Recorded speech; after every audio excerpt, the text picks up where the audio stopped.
Hi, in the last session, we briefed about some of the basics of Open RAN ecosystem. We talked about the benefits of Open RAN and the core challenges in the deployment.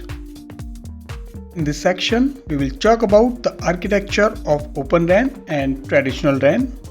So, we will start from the high level of traditional telecom network first. We will also have the high level overview of traditional radio access network so that you can relate them when coming to ORAN part. We will talk about the evolutions in RAN like virtualization, cloudification, etc. We will talk about deployment strategies and scenarios which operators and telcos can have across the globe. We are also going to talk about the protocol layers in radio access networks. We will refer to the Open RAN architecture which has been defined by the 3GPP standards.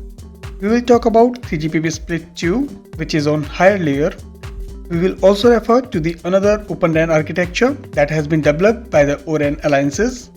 We will also talk about the SMO, Service Management and Orchestration, and RIC, Radio Intelligent Controllers in Open RAN. Okay, so let's start.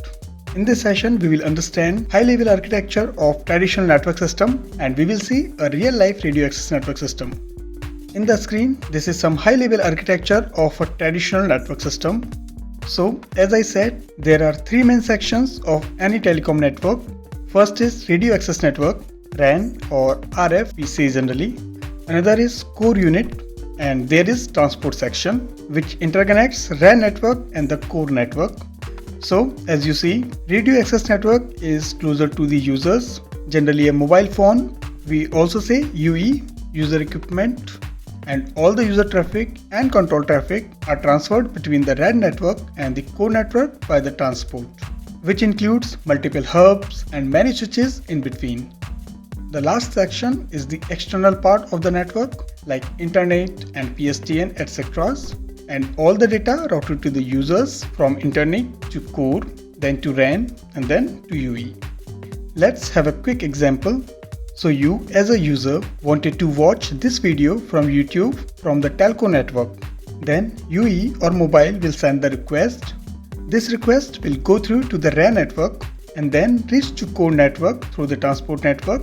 And then core network will look for the YouTube server and connect you through the YouTube server. And then the video content will be transferred back to the UE. Means from external network to core and then to transport network, then RAN network and finally reaches to the UE. So this initial part which is closest to the UE is consists of radio unit which provides wireless connection between the mobile phone or UE or device with the network. And another part inside it is BBU, baseband unit. Generally these BBU, baseband unit and radio unit are being supplied by the one supplier in the traditional RAN network systems, because there is no compatibility with other vendors and suppliers and there is no open interface between the multiple vendors. There is no agility there. All the hardwares and softwares belongs to the specific supplier only.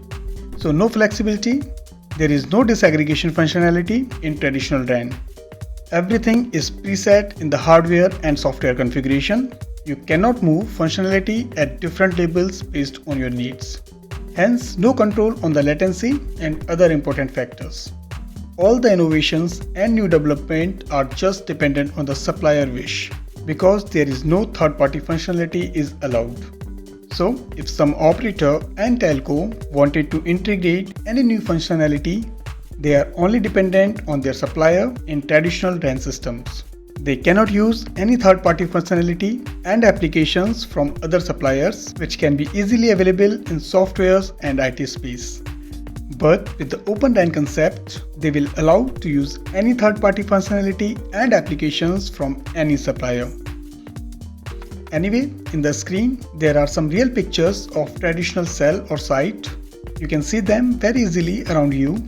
So there is a cabinet near the telco tower. This cabinet has the power supply system and backup system, and most important, you will find BBU, baseband unit and radio unit inside it. In some cases, baseband units are set in the cabinet and radio units placed near to the antenna at the top of tower. Because this is traditional radio access network system, so this baseband unit architecture and the radio unit architecture are not open. They can only work together because their architecture is proprietary designed and shared between these two units only. There is no split architecture for BBU and radio unit, so operators don't have much flexibility here. In the next session, we will be talking about the RAN evolutions from legacy RAN networks to cloud native RAN network.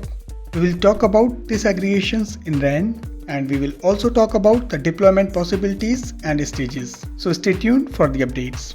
If you did not subscribe till now, then please do subscribe to learn and grow community for regular updates. If this video is informative, then please like this video, comment on video, and don't forget to share. Thank you for watching.